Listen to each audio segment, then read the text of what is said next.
You're listening to the Good Old Boys Fantasy Football Podcast. Now here's your hosts, Kevin, Derek, and Alex. Alrighty, welcome in, ladies and gentlemen, to another episode of the Good Boys Fantasy Football Podcast. I am Derek, and I am joined, as always, by your co-host, Kevin. Alex, unfortunately, is not going to be able to join us tonight, but Kevin, how are we doing? Doing good, man. Doing good. A little kind of chilly here in Colorado, but it's springtime, so we could have 80 degrees one day and 20 degrees the next. So we're getting through it, but overall, good. A little bit of NFL news this week, which is always exciting. Finished up another draft on our favorite sleeper app here at the moment, so that's always a great thing when you can wrap one up and start looking towards the next one. So I'm good, man. How are you?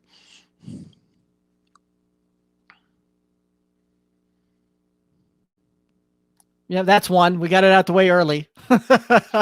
I can't complain. Having lots of fun here. Always a joy to sit down and talk fantasy football with you. And we're doing this thing live again, so that's always a lot of fun. Welcome in everybody out there watching and listening. Enjoy having you here. You guys feel more than welcome to throw any comments in there. Let us know how we're doing. Love the engagement. But we've got a great episode tonight. We're going to go through, we're going to talk about some news happening out there. We've got a little bit of a would you rather type of thing. We're going to talk some of the move up, move on same from running back 3 territory last year and what we expect to see happen this year on some of that. And then we've got our team of the week to break down, and that's going to be the Vikings this year. So let's go ahead and hop right into NFL news. The Broncos and the Seahawks, both of those organizations, players stating that they won't participate in voluntary off-season workouts. And then was signed with the Buccaneers to Cardinals.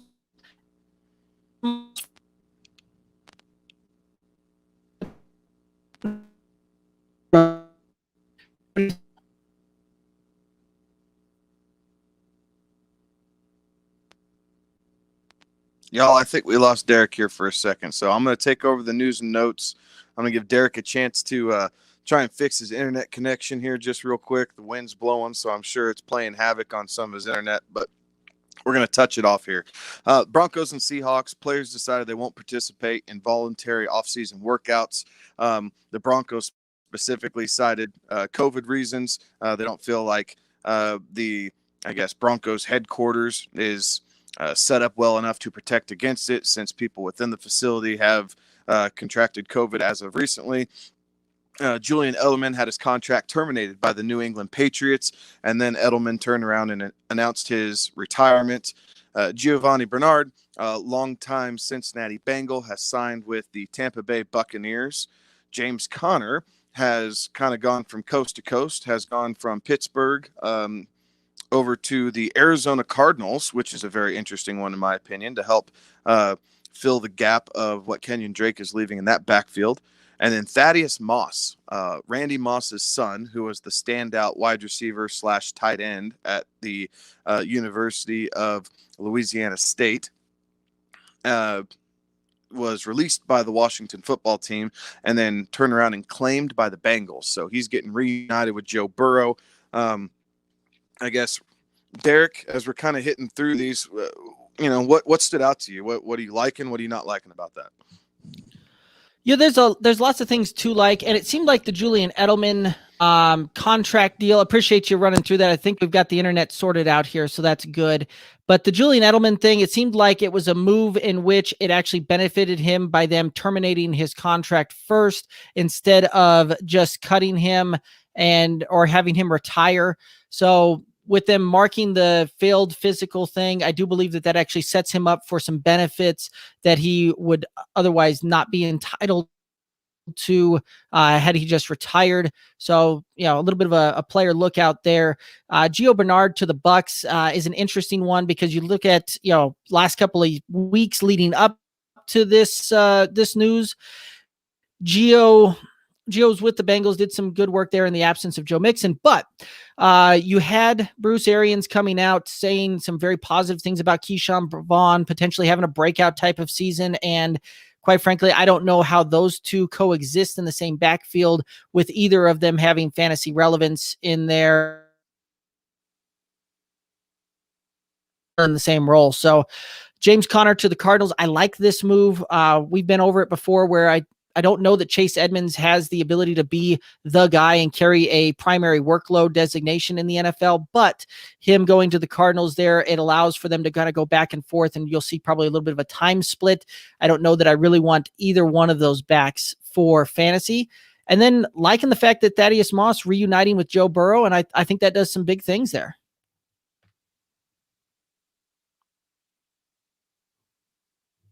That's two. The Cincinnati Bengals haven't really had a tight end here in the last probably 5 or 6 years. And I know Tyler Eifert was there more recently than that, but his injuries between, I think, the neck, the back, the groin issue one year, like he just kind of injuries caught up to him the last 2 or 3 seasons in Cincinnati before he went down to Jacksonville. So I like the Thaddeus Moss deal. He was, undrafted free agent by Washington last year, and then was placed on IR, never was able to really crack that active roster and get any game time. But I know coming out, a lot of people expected him to be drafted, but because of some injuries and not being able to work out at the combine or his I guess there wasn't a combine last year, but he wasn't able to work out for teams. He went undrafted. Washington didn't suit him up, so they decided to move on. But reuniting with Joe Burrow is a good thing, right?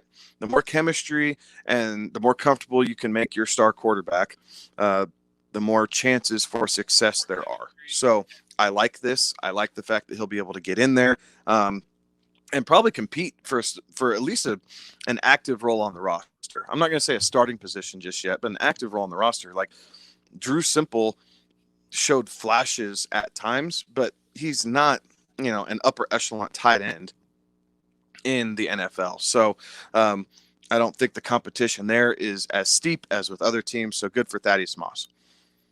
I also like the James Conner to Arizona move. I think that it's going to be a nice change of scenery for him.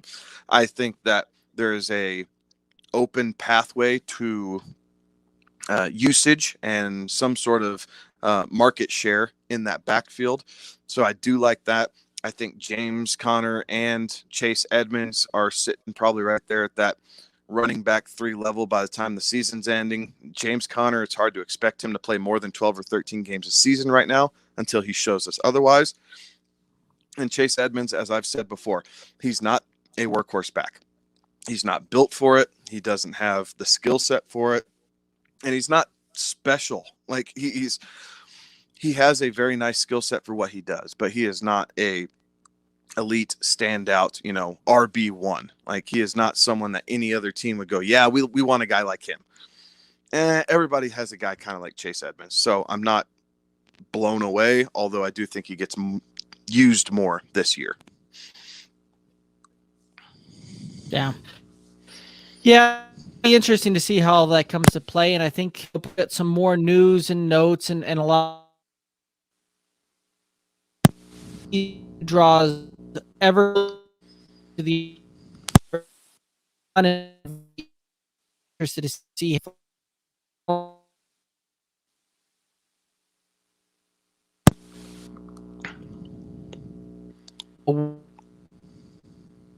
and we're in a half-point PPR type score.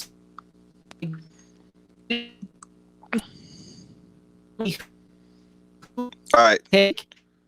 Derek's having hell with his internet again. Poor guy. needs to call his subscriber and tell him to stick it up the tailpipe because poor guy can't seem to keep a connection here. So I'm gonna wait for Derek to get back as we kind of get into this would you rather, but I'm gonna kind of jump ahead here a little bit. And as we alluded to earlier, there's this group of running back 3s from last year. And as we kind of evaluate all of them and where we think they're going to end up for the 2021 season, and kind of a move up, move down, stay the same type thing. So first of all, the list. Running back threes last year consisted of Todd Gurley, James Conner, Myles Gaskin, Chase Edmonds, Austin Eckler, Jeff Wilson, Giovanni Bernard, Wayne Gallman, Latavius Murray, Devin Singletary, Gus Edwards, and Darrell Henderson. Now, looking through this list of RB3s, I think there's a couple standouts that you can clearly feel comfortable moving, whether it's up or down. The first is Austin Eckler. Austin Eckler was injured for a little bit, kind of got off to a slow start once he got back into the mix, and then finished pretty strong. So I think Austin Eckler is a guy that definitely isn't going to finish as an RB3. He's being drafted as a early RB2 in most formats here at the moment. So I think Austin Eckler clearly moves up. And then there's a list of guys who I do think jump down off this list. Gio, down. Wayne Gallman, down. Devin Singletary, I have dropping down. And it's for a couple reasons. A, they're going to continue to ride Zach Moss in Buffalo as he gets a little bit more comfortable. But Zach Moss didn't show enough to earn that starting spot by himself. So I'm not going to be surprised if the Buffalo Bills actually jump into the draft and grab another running back to pair up with Singletary, Moss, and player C, whoever that is, to compete for touches. I think Connor and Edmonds, like I said earlier, I do think both those guys are going to stay in RB3 territory. Myles Gaskin is a wild card. If he stays in Miami, kind of is that, the lead dog out of that pack of running backs that they established last year, I think he can slide up to back to middle RB2 territory. But if Miami drafts one of these top-end running backs, like some people are predicting they do, whether it's the bottom of the first round or in the second round, then I think Myles Gaskin probably ends up dropping out of RB3 as they ride the new hot hand. All right, I think I'm back. Better than ever, hopefully.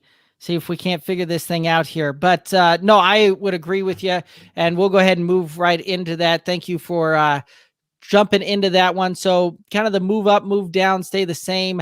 I do think that both James Conner and Chase Edmonds eat into one another to the point where their upside is capped kind of at running back 3. I think the easy pickings is Austin Eckler moves up into running back 1 or 2 territory. I could see him finishing either one of those positions. And Darrell Henderson for me is the guy that definitely moves down and out of RB3 territory. Towards the end of the season, you saw Cam Akers really come on strong and do some very big things. So for me, it's Henderson moving out, the Arizona RBs kind of staying the same, and Eckler moving up. So let's go ahead and move on over to our blind player comparison, which is where we were heading before some internet difficulties. But so I'm going to name off some players here. I've got 3 players, and you get to know their stats, their finishing position, and their ADP for 2020, and want to see which one of those, just based off the stats, would you want. Then we'll reveal the player's name. And after you know the player's name, does that really change the opinion of that player towards 2021 type of thing? So player A had the finish of running back 19 last year, 147 carries for 691 yards and 6 touchdowns. He had 33 catches on 46 targets for 314 yards through the air and 2 touchdowns, had an ADP of 49 last year. Player B was running back 21, had 134 carries for 805 yards and 9 touchdowns, 8 receptions on 24 targets for 124 yards, 0 touchdowns through the air, with an ADP of 90. Player C was running back 27 last year, 142 carries for 584 yards, 3 touchdowns, 41 receptions on 47 targets, 388 yards, 2 touchdowns, and was a consensus undrafted player. So what are your thoughts there on players A, B, C? Who are you wanting out of that grouping?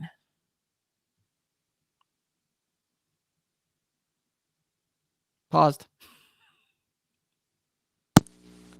I think for the value of where you're getting them, I like I like player B because of the touchdowns. I like that his yards per carry were up there, so that shows, some chunk plays that got added into that.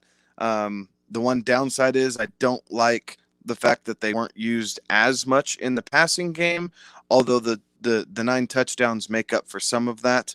And as far as kind of the finish of the RB, if you can snag an undrafted RB and have him run your flex at RB 27, that's some, great value. Obviously, he was used extremely well with the 142 carries plus the 47 targets. So 5 carries behind, I guess, player A had one more target and a few more receptions as well. So really overall, it's probably player C for your bang for your buck.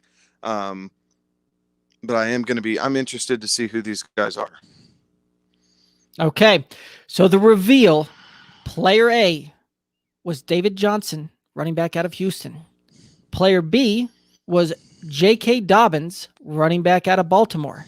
And player C was Myles Gaskins, running back out of Miami. Okay. Knowing the names, would that have really changed, would that have really changed your opinions on the finish for 2020?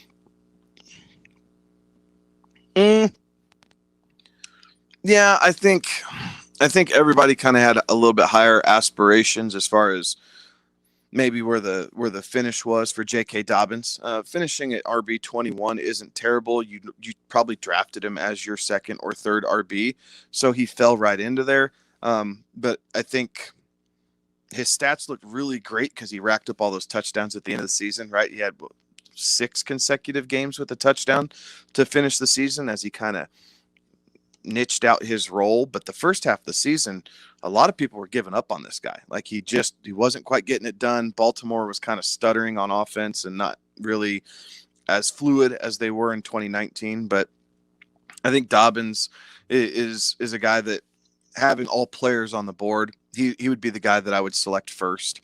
Last year coming into the season, I was pretty positive about David Johnson because of where you were getting him. So I like the fact that when we did some early dynasty drafts, Derek, and even I think a redraft or two, we were getting him, 9th, 10th round. I think you got him in one draft, and to finish RB 19 and you're getting a guy that late, there's nothing wrong with that. So that's good. Myles Gaskin came out of nowhere. I'm okay with that. I still don't know that I have all the faith in the world in Myles Gaskin. He's just kind of another guy. Like he just doesn't scream special to me. So him and David Johnson might be a coin flip because of David Johnson's age coming into this season and everything that they have going on. Probably lean Gaskin just for the youth side of things, but overall, it's very. I think it's very telling, right? Very interesting that just because you draft these guys, you got to make sure you're doing a lot of homework and paying attention to it, because their ADP does not reflect what they are going to do once they're playing live football, and it's more than just picking names on a draft board. Right, and it was also very interesting too, looking at it from the standpoint that going through that thing and really kind of looking at last season, we were way down on all rookies coming in because of the fact that they didn't have, their rookie mini camps. They didn't have OTAs. They didn't have really that off-season workout that we thought was going to be very necessary for these guys to develop and flourish in the way that they needed to. So I think we were all a little surprised by the amount of rookies that came in and really just kind of set the league on fire, especially coming out the gate when you had different rookies at different positions really popping early. You have a guy like Justin Herbert that finishes in quarterback 1 territory. You had several running backs do very well. James Robinson, Jonathan Taylor, J.K. Dobbins finished inside of top RB, inside of RB2 territory. So there was a lot of rookies that ended up popping. Jefferson was another guy in the wide receivers that all of these guys popped really, really it was a little unexpected, I guess is a good way to say that, from what we were projecting for these guys coming in. Going forward for 2021, for me, J.K. Dobbins is going to be the clear-cut guy that I would be going with out of this group. And he's got a little bit of the name stay, but he's got the draft capital behind him, something that, right now, David Johnson certainly doesn't have. He's on that expiring contract type of deal. He's got some wear and tear on him, and Houston's not committed to him long term. Same thing with Myles Gaskin, as a guy that Miami, we could very easily see Miami take a running back in day 1 or day 2 of the NFL draft here in a couple of weeks. And if that's the case, Myles Gaskin falls way down the draft board again. Now, he could give a little bit of a surprise when it comes to his fantasy relevance next year, but I think it's going to be very telling what the Dolphins do on draft day on what that's going to look like. So out of those 3 players for 2021, J.K. Dobbins is a clear-cut choice for me, which was player B. Yeah, and I think one thing that adds into that is the path to touches is the clearest for J.K. Dobbins. He is obviously the draft capital that the Ravens spent on him is number one. Number two is that offensive philosophy. Like, they run that RPO style offense.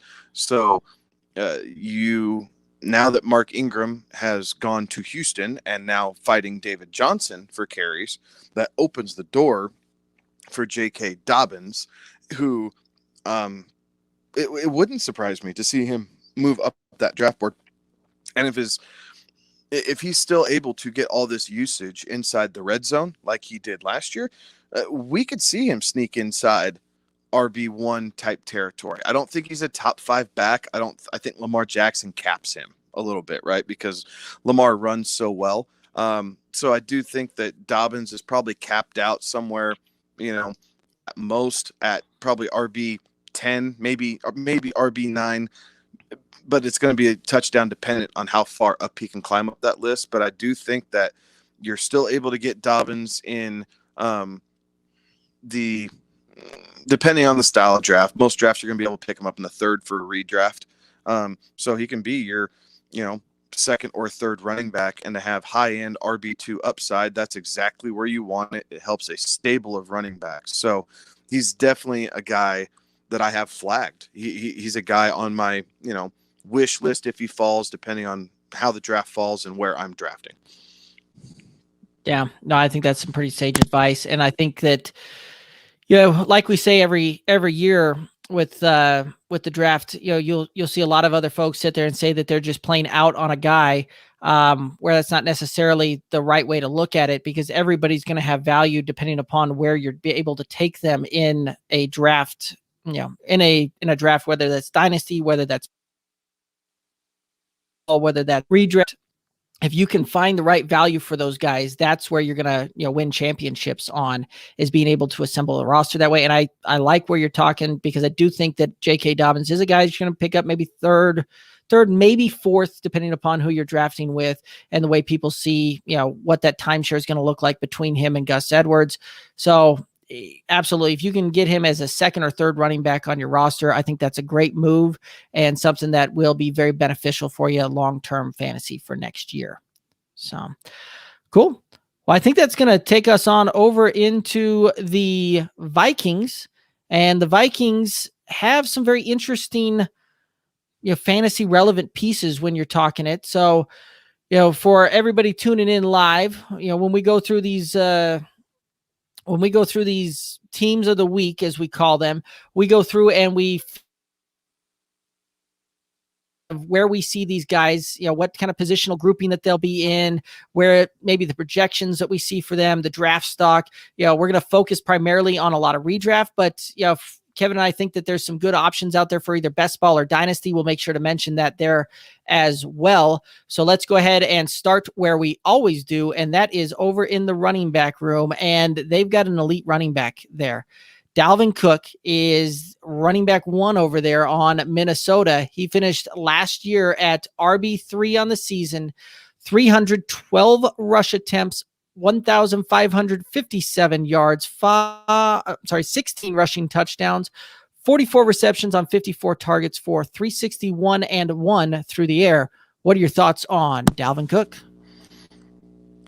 I expect similar production this year. I think Dalvin Cook is clearly a top 4 running back, and I know some people would argue higher. I don't hear many people arguing lower, and a lot of that's because the volume. He gets the lion's share of the volume. The Minnesota Vikings offense and offensive line has been geared towards his skill set, and even with the addition of Justin Jefferson, who we'll get to later, I don't see Minnesota turning into an air raid team.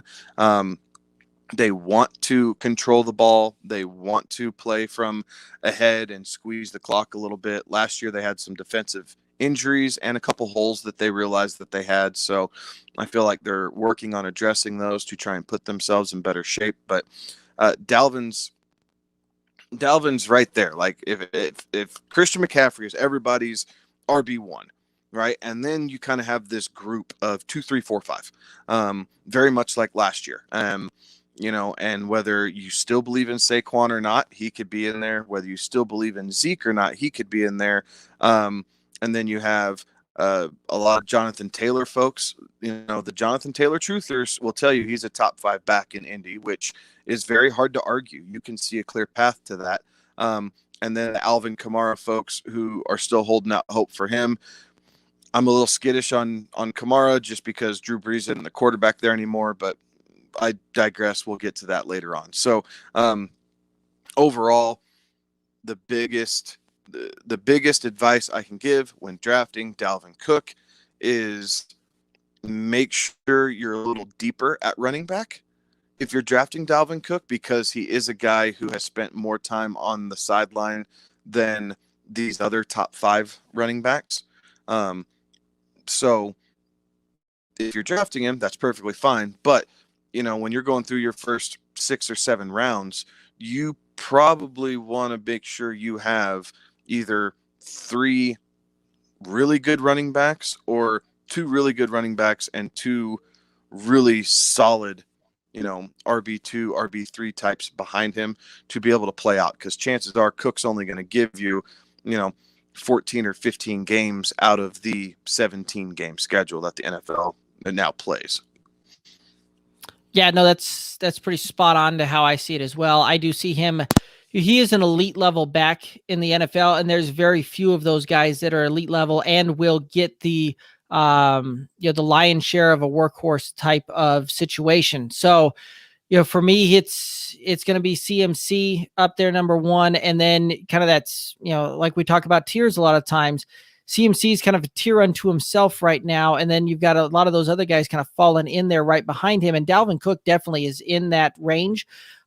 Just simply from the standpoint that CMC is going to be a guy that's going to command, in the neighborhood of 100 receptions when he's healthy, as well as the fact that he's going to also be a back. Dalvin Cook is a guy that's going to get a lot of passing work. He's got that skill set, able to make a catch out of the backfield, make a move and get up the field and go. Also very good behind that running scheme. Gary Kubiak put in there. It'll be very interesting to see how Kubiak 2.0 puts this thing to play and how this is going to look and work with Gary Kubiak's son now taking over as offensive coordinator there. I think we'll see a lot of the same there, but I don't know that you're going to be able to get the same kind of value that you got on Dalvin Cook last year in the draft that this year. I don't see that happening. He'll be a guy that's going to you could very easily see him taking maybe even the 2nd or 3rd running back off the board. And that's probably about where you're going to see him finishes in that top 4. Whereas last year, he was running back 6 off the board with an average draft position of 6 as well. So he was certainly a 1st round talent last year, but he was drafted in the kind of that midpoint of the 1st round. And then he outproduced that guy as well. So it'll be interesting to see. I think that's one of those that you're not going to be able to get the same return on value this year just based on where he's going to be drafted at, but he is still an elite level running back that's going to put up very, very good production and can be an anchor point for your team. But I do like the standpoint you brought up that you want to make sure you're a little bit deeper at running back because he's a guy that doesn't typically get through all 16 or 17 games as will be the case this season. He's a guy that, when healthy, will still get through 13, 14 games. And you want to make sure that you have a place that you can pivot so you're not giving up a week on that one as well. So I like that thought. Let's go ahead and move on over to Alexander Mattison, who is the backup over there, finished last year as running back 54, 96 rush attempts, 434 yards, 2 rushing touchdowns. It's for 125 and 1 through the air. Your thoughts on Alexander Mattison? I like Alexander Mattison as a handcuff. He is a guy that if I'm drafting Dalvin Cook, I'm keeping an eye on Alexander Mattison. And I'm not going to wait. He's the handcuff that you're not trying to, oh, well, maybe he falls one more round. Oh, maybe I can wait till after the turn. If you have Cook, you're going to want Mattison on your bench. It's just you essentially locked up 2 spots by drafting Cook, right? Because you have to get Mattison. And really, he showed it. So the interesting thing is, so Dalvin Cook missed week 6 against Atlanta, the week before their bye. And Dalvin Cook or Alexander Mattison actually didn't have a great game there. But what happened was Dalvin Cook got hurt the week before playing at Seattle, and Alexander Mattison came in 20 rushing attempts, 112 yards, 5.6 yards per carry, right? So that's the type of production that you want to see. He didn't fall into the end zone that week, but that's okay. And then Dalvin Cook also did not play week 17, the last game of the season, against the Detroit Lions. Well, Mattison stepped up and did exactly what you think he should do filling in. He had 21 carries for 95 yards. That's still 4.5 yards a clip, and he got in the end zone for you. So if you had one of those mysterious week 17 championship games last year,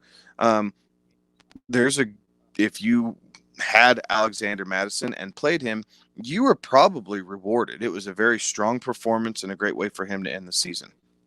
So yeah, I like Alexander Mattison, and he's coming into year 3.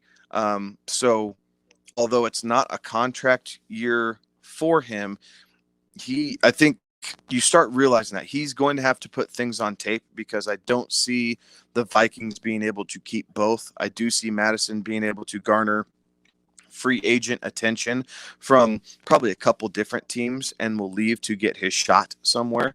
So Mattison probably realizes that he's going to start putting some things on tape. I think his usage might pick up just, a little bit, because he was dinged up in weeks 13 and 14 and wasn't able to play. But, I expect him to kind of build off the momentum that he finished the 2020 season with, and I don't think that he's going to vulture things away from Dalvin Cook, but I do think that Alexander Mattison is just going to organically have more opportunities, because the Minnesota Vikings will be leading in the second half of games more than they were last year, where they're having to throw the ball so damn much to play catch up. No, absolutely. What up, Smitty, over from the Fantasy Football Show, saying, sup, fellas, thanks for tuning in. Appreciate you being here. Thanks to everybody tuning in. I couldn't agree more with you, Kevin, that he's a guy that this year you're going to see him have to put things on tape in order to really come to play going forward on this thing. He's a guy that, it was interesting because you saw a lot of people in the fantasy community kind of get down on him 6 performance because of the fact that he didn't shine like we thought he would coming out, in the absence of Dalvin Cook, simply from the standpoint that Minnesota just didn't play that great of a game that week. But that being the case, week 17, you still saw him show up, which we talk about value in the draft all the time. For the average fantasy viewer out there, they tend to tune out once their season's over. And so one of the pieces of advice, always kind of talk about is keep tabs of everything going on there. And that if you weren't paying attention to week 17, He showed you what is possible for him, which is a top 5 finish on a week, and that can be a week winner for you. So if you're drafting Dalvin Cook, my advice is still handcuff him with Alexander Mattison. That's something that a lot of times we'll talk about, where you're going through and you're talking about drafting a guy and then handcuffing him. Dalvin Cook's one of the few running backs out there that is a very good idea to handcuff and get that guy, because of the fact that the offense is so baked into using the run game on that if Dalvin's not there, the backup will get run. And we saw that come to fruition in week 17. While we didn't necessarily see that in week 6, Alexander Mattison definitely has value and can be a valuable asset for your fantasy team. So I like what you're saying there. I think that, even though he didn't necessarily live up to his ADP last year, slightly underperformed that average draft position of a running back 45, running back 54 still kind of puts you in that territory. So guy that you want on your bench, especially if you've got Dalvin, is a guy that if I'm playing best ball is kind of interesting too, because if Dalvin misses time, you've got in a best ball format, you don't necessarily have to try and pick the week, something like that, but you could get a pop week and away you go. So cool. Let's go ahead and move on over to the wide receiver room. One last thing on that. Yeah. So Alexander Madison's average draft position right now is about 10.6 in a 12-team league. So you're getting him 10.3. So you're getting him top of the 10th round. So if you're paying attention, that 10.3 is actually coming the other way, right? So you start at the left and you work your way right, but the even rounds work right and work your way to the left. So that means a lot of guys who are drafting Cook are missing out on Mattison because they're trying to sandbag that and wait. So as we were talking earlier, if you're drafting Cook, you want Alexander Mattison on your team to be able to fill in for roles like that. So that means you need to take a really, really good hard look at him in the 9th round. And what that also means is you might be sacrificing a tight end, in that kind of second tier of tight ends that falls down there or something of that nature. But it's just something that has to be built into your thought process when you're drafting, right? If you're drafting Cook of the first, okay, so the 9th round is pretty much my last chance. If you're just playing a hometown league, you might be able to squeeze Mattison into the 10th. That's possible. But if you're playing with even just half a league of people who know what they're doing with fantasy football and you want Mattison, the 9th round is the time to do it. No, absolutely. Absolutely. That's strategy we always talk about, and I very much appreciate you throwing that one in there, Kevin. Let's go ahead and move on over to the wide receiver room. Justin Jefferson was kind of that breakout darling, that standout. Finished as wide receiver 6 last year, 88 receptions, 125 targets, 1,400 yards, 7 receiving touchdowns. And, what are your thoughts around Justin Jefferson? Yeah, I liked what Jefferson did. He came out of nowhere, and anyone who said that they called it, please, tweet us over at Good Old Boys FF and show us where you did that, because Justin Jefferson was being talked about as the 4th or 3rd wide receiver on the Minnesota depth chart all throughout the preseason and the faux training camp that these guys had. And it wasn't until about week 2.5, if you will, where Jefferson all of a sudden emerged and they realized that this kid's too stinking good to put him on the sideline. And he became kind of the wingman to Adam Thielen, and really in a lot of ways usurped him last year because he wasn't seeing some of that extra coverage. Jefferson is extremely agile. He runs a very good route. He has a lot of great body control, right? So when the ball's in the air and Jefferson's having to jump up or reach back for that ball, he showed good control of his body and focus to be able to come down with those catches, much like he did at LSU. So that part of his game translated very well to the NFL. I do think we're going to see a little bit of regression. Part of it's going to be the touchdowns, and part of it is I think teams are going to key in on this. And I think instead of rolling coverage towards Thielen, you're going to see a lot of coverage rolled towards Jefferson when the Minnesota Vikings are playing catch-up mode. As long as things stay balanced for the Minnesota Vikings, Justin Jefferson's going to be able to be very successful because teams have to concentrate on stopping Dalvin Cook because he's an elite running back. He's an all-pro caliber running back. And if you don't focus on stopping him, they will carve you up through the ground. So as long as Minnesota's game script continues to stay positive, Justin Jefferson is going to be pushing probably these numbers that he put out for us last year. But if the Vikings are trailing, I think Jefferson's numbers actually slip a little bit in a negative game script because teams will focus more in on him and his big playability and making sure they don't give up the big one like they did so often in 2020. And you might actually see Adam Thielen reap some of those benefits as you can kind of get him a few picks later in the draft. No, absolutely. And that was one of those that, now it's time to kind of, go back and eat some words from last year for me anyway, right? Like I remember right after they drafted Justin Jefferson, going to a team with Adam Thielen and Stephon Diggs had already left for Buffalo.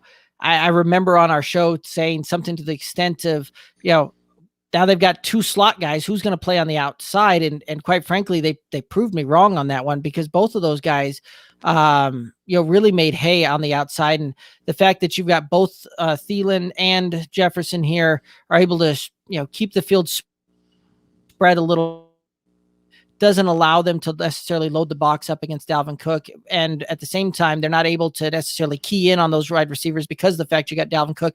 It's a very complementary type of setup and system there. So I could see I do see some regression happening here, just from the standpoint, 1,400 yards is incredibly difficult to repeat. And it's one that we don't typically see a lot of receivers repeat year over year kind of thing. Now, I do see him easily being over 1,000-yard receiver again. See him, probably about in the same area as far as touchdowns go. You're probably talking somewhere between 7 and 10 touchdowns. So I see him probably regressing a little bit, but still being a very strong kind of fringe wide receiver 1-2 territory for me. But I do think that you're right that you're going to see him actually take some additional coverage there, which could end up freeing up Adam Thielen there a little bit as well. So it'll be very interesting to see, but you talk about a guy that drastically outperforms his ADP. That was a guy that did it. He was drafted wide receiver 48 the board last average draft position 39th. So you're talking a guy that was taken, well after the 10th round and a guy that got you wide receiver 1 kind of weeks several times throughout the year and a top 6 finish for wide receivers as well. So absolutely phenomenal as a rookie. Let's go ahead and move on over to Adam Thielen, who finished as wide receiver 8 last year, 74 receptions, 108 targets, 925 yards, 14 touchdowns. Your thoughts on Adam Thielen? I like Adam Thielen. I liked him coming in last year. I thought he'd dominate the target share. Didn't quite turn out like that, but I still have a lot of respect for his game. I like the value that I can get for Adam Thielen. So Adam Thielen is going kind of that middle part of the 4th round for his current ADP, which is 4.7. He's the 16th receiver off the board. So you're taking a guy square kind of in the middle of that wide receiver 2 category with clear wide receiver 1 upside, whereas Justin Jefferson's being drafted as the 11th receiver off the board. There's maybe a little bit of upside there because of youth, but there's not that gap. You still have to spend that premium with Jefferson, drafting him in the top half of the 3rd round, where Thielen you can get in the 4th round. So again, very similar outputs. Save the round, look for a position different. It's nothing against Justin Jefferson. This is just how I play the game, right? Where you can get the value and get the most out of where you're drafting. Thielen presents that. He's a guy who plays outside and inside. He has good rapport with Kirk Cousins. He has a knack for the end zone. For last year he was dinged up a little bit, but for the most part, he'd been relatively healthy. So I like Thielen. He still has a lot of fire left in his game, and I think that he's going to put forth another top-end RB2, kind of low-end RB1 type performance. I see that coming for him in 2021. So he's a guy that I'm looking as a value pick and being able to kind of capitalize on that. Yeah, no, I'm right there with you. Question for you though, right? When you look at Adam Thielen's season last year, it reminded me a lot of Cooper Kupp in 2019, where it was one that, touchdowns definitely kind of saved the day. Because in 2019, you had Cooper Kupp, as a phenomenal finish, and then regressed drastically here in 2021, in 2020, because of the fact that his touchdowns came down to earth a little bit. And we saw some of those touchdowns go to Robert Woods last year. So my question for you is, do you see something similar like that happening in 2021 with Thielen and Jefferson? I don't think it's going to be as drastic. So I think that Adam Thielen is not going to see as much double coverage. I think that they will reserve that for Jefferson. I think part of that might be scheme as Jefferson enters his second year. So you could see Thielen play more in the slot than what he did last year, which he's actually a better slot receiver than he is on the outside. That's kind of how he made his namestay in 18 and 19, was by playing so much in the slot while they had Diggs on the outside. So you could see him resort back to some of that, where Thielen was a little bit more successful, but efficient nonetheless. So again, speaking to that Justin Jefferson regression like we did a couple minutes ago, I could see that coming down, but I don't see him going from wide receiver. I don't see Jefferson going from, wide receiver 5 all the way down to wide receiver, I think 19 is what Cooper Kupp finished, somewhere around that neighborhood. I don't think you're going to see that steep of a fall off. I do think the quarterback play is probably a bit more consistent in Kirk Cousins than what the Rams had in Jared Goff. So I think that while there's a bit of a downturn, it's not going to be enough to make me hesitate if that's a guy that I'm just going to go get.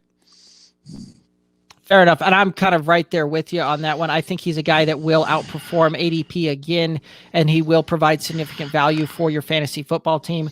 And just for everybody out there, listen, if you guys got some comments, things like that you want to throw out there, make sure you throw them up there. We love the interaction, guys. Appreciate you being here.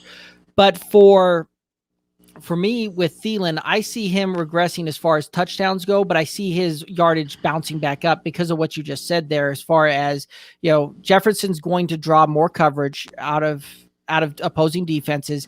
You'll see a lot of teams, I think, try and scheme Jefferson out of the game a little bit, or decrease his role a little bit. So it's one of those that I actually see both of them kind of having a little bit of a evening out there, where Jefferson probably loses some of the yardage there, but maybe picks up 1 or 2 more touchdowns.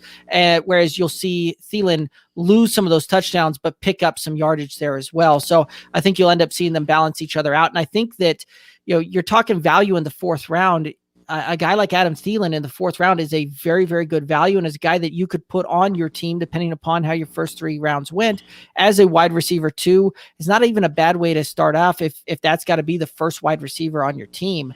So some very interesting things at play there, and I think that you'll see Adam Thielen again outperform his ADP in 2021.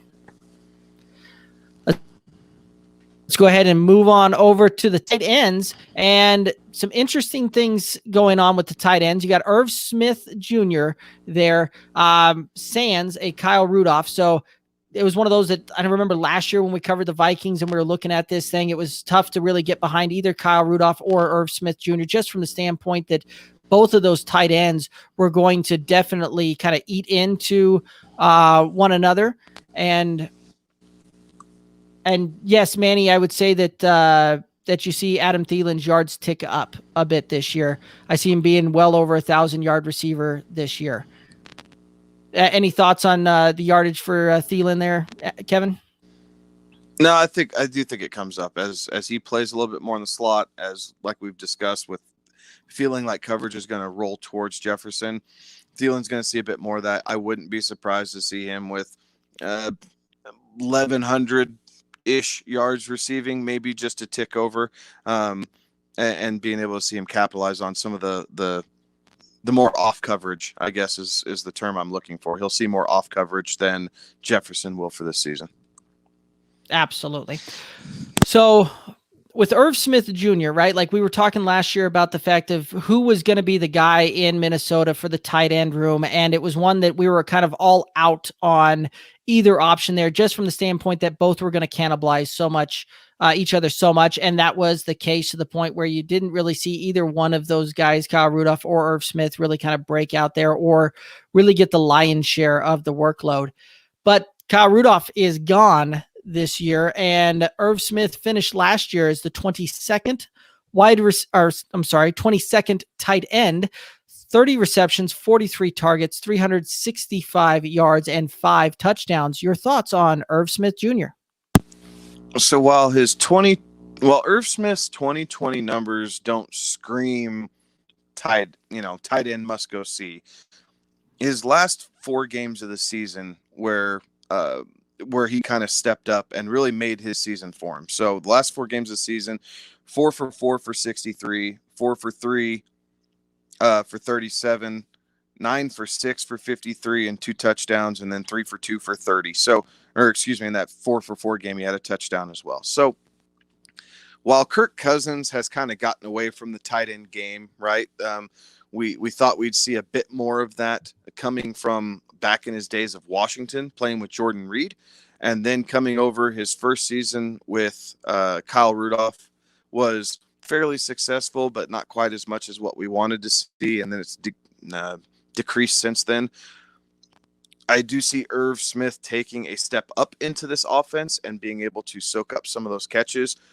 Part of the problem is Irv Smith's such a damn good run blocking tight end that Minnesota has a hard time letting him go out and run routes a whole lot. So even while he's on the field, he's not getting the route consideration because of how this Kubiak style offense really formats.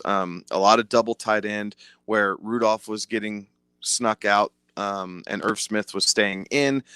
This year, they brought in Travis Conklin. They have Irv Smith there. So it should be Irv Smith's role to take as the receiving tight end. So we should see an uptick. I don't know if it's enough of an uptick to get outside of wide or tight end 2. So he might go from tight end 22. He might jump up to tight end 14.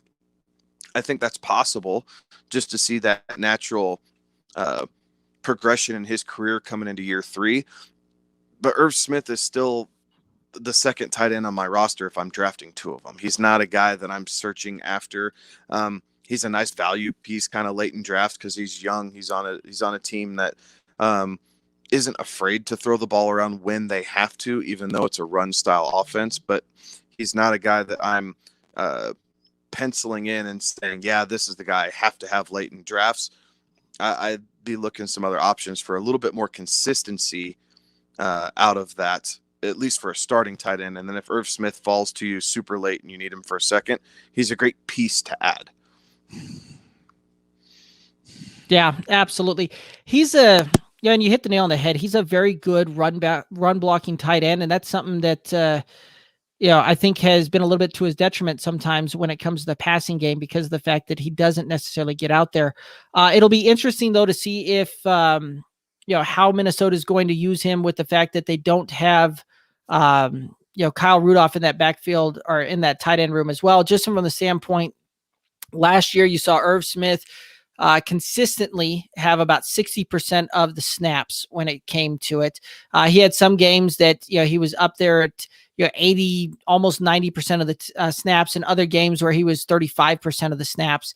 And with the tight ends anymore, it's, where is the tight end going to score their points? It's going to be that they fell into the end zone on a week. And we've seen that time and time again, where you can have a tight end that didn't necessarily get more than 500 total yards, but they finished up in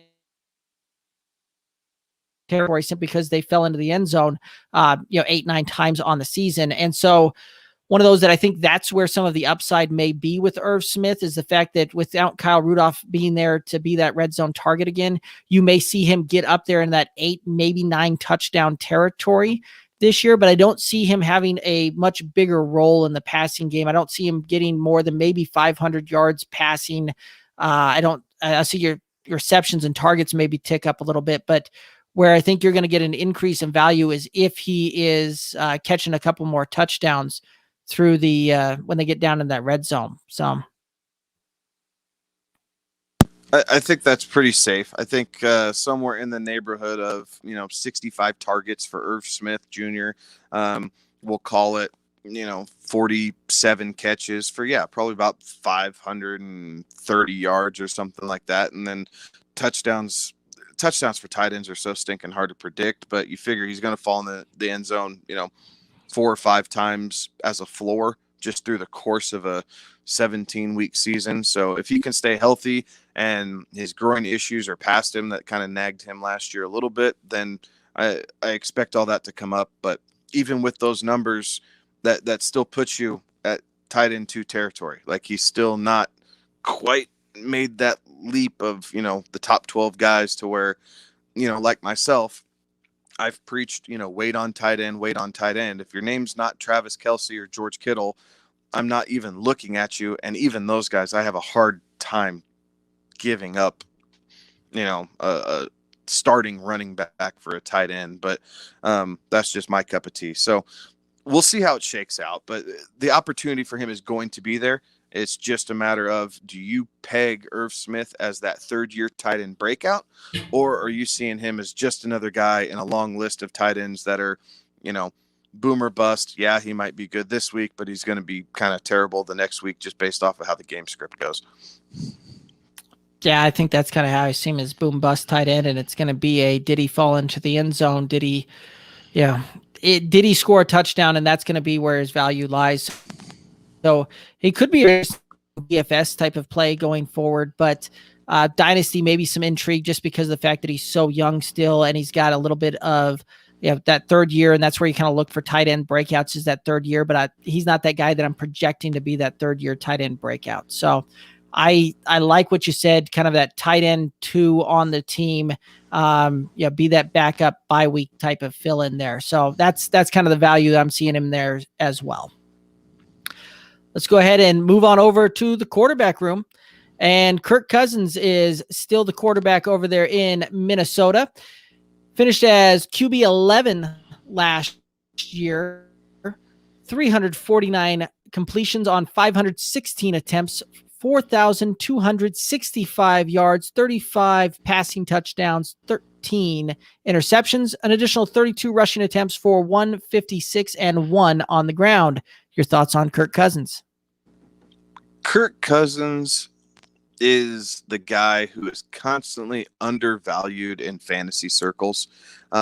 Kirk Cousins is a guy that you consistently see as the 16th, 17th, 18th quarterback off the board, if even that high in some drafts. There's some where I've seen him go as like the 21st or 22nd quarterback off the board.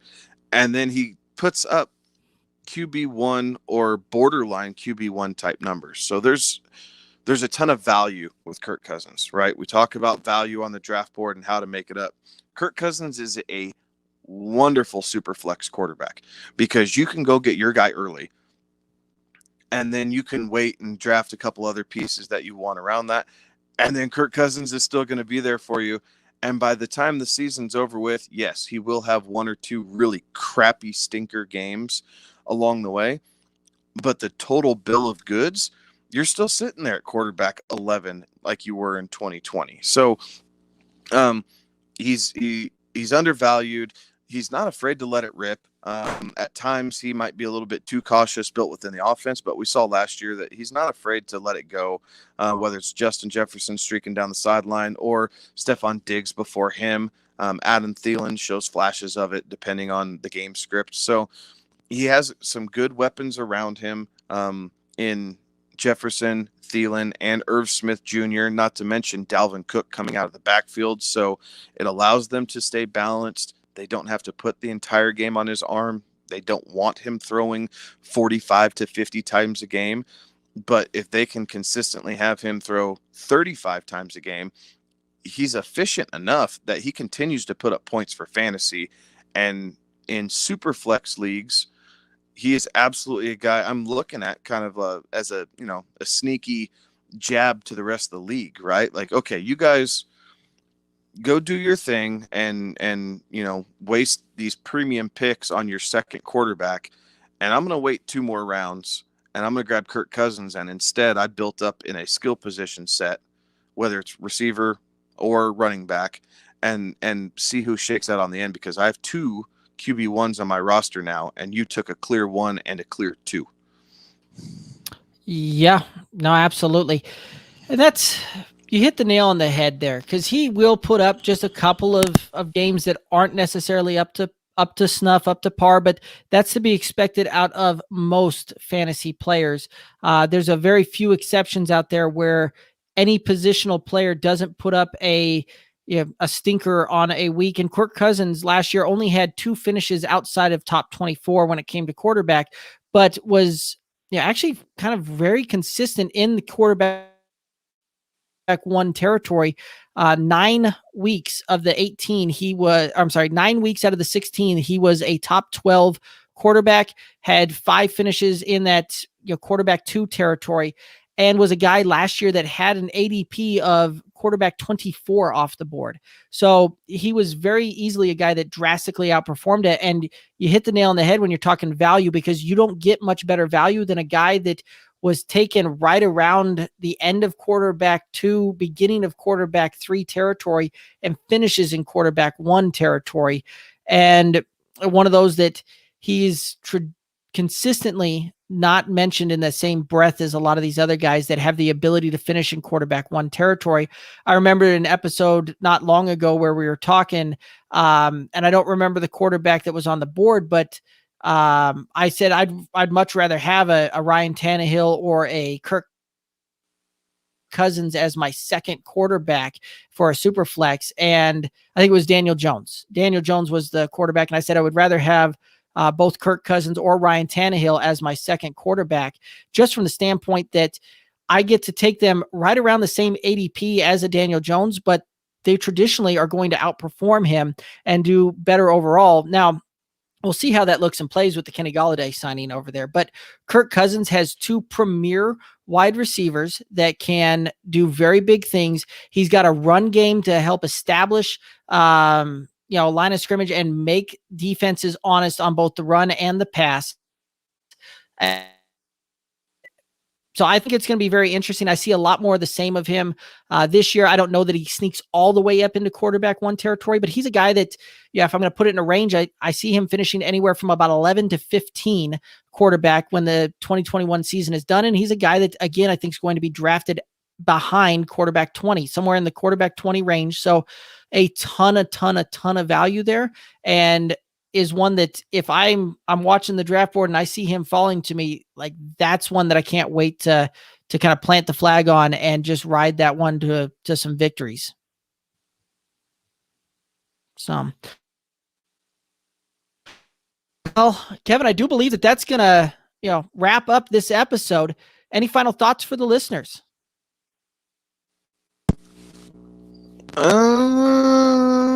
Pay attention to these last couple pro days coming up. So Justin Fields is having his second pro day. The Jets and Niners are both going to be in attendance. Part of it smoke screen. Part of it, one of these teams is probably doing their homework. It'll be interesting to see who else shows up for this second pro day. We're inching closer. So now is where the slightest bit of negative news can really rock someone's draft status.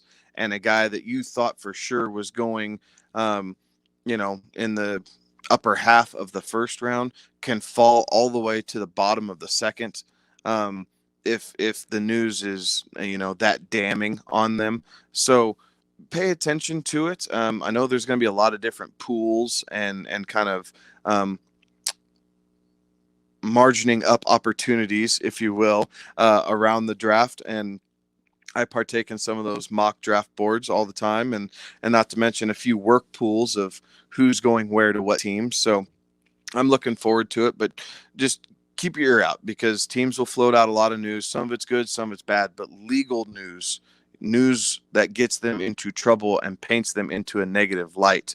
That is truly cause for concern. So those are the things that you want to look out for is, well, they got arrested for possession, or they got popped with a DUI, or, God forbid, any sort of domestic, violence case. Like, we don't want to see it, guys, but it does happen, and it does affect draft stock and their status as these teams are evaluating them, because the room for error is razor thin, and all these guys should know that by now. Hopefully they're all kind of just holed up inside their home, and they're going from home to the gym to the film room and back to home and then back to the gym and then the film room again. So these guys should be getting it by now. But other than that, just stay tuned. We got a lot of cool things coming our way. Check out the website. Obviously, we're always on Twitter, the YouTube.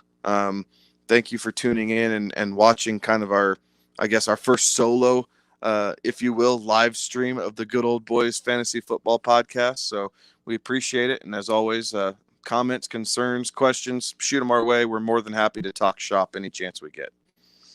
Absolutely. And, for anybody out there watching that, has some interest in the draft, which if you're watching this, I'm sure that you got some interest in the NFL draft. We did a live stream with the first round fantasy guys live. It's up on our YouTube channel, Good Old Boys Fantasy Football Podcast YouTube channel. Check it out there. You can find it on the Twitter. It's over on Twitch as well. Make sure that you're checking all of those things out. It was a lot of fun. Always having a blast when we get together with those guys. And it sounds like we've got some big things in the works and plans going forward as well. Talking more with the Fantasy First Rounders live. So great group of guys. If you haven't followed them, get over there, check it out, give them a follow as well. But Kevin, I do believe that that's going to wrap up yet another episode of the Good Old Boys Fantasy Football Podcast. Make sure that you are getting a follow over on Twitter, Instagram, Facebook, Twitch. We're at Good Old Boys FF. And we've got that YouTube channel for you, Good Old Boys Fantasy Football Podcast. Give us a follow there. The website, Good Old Boys FF. Tons of great content out there for you guys in a ton of different forms. Make sure that you're signing up, following us to get all of that. Appreciate everybody tuning in. For Kevin, I'm Derek, and we should see Alex back next week. Have a good one. Be safe.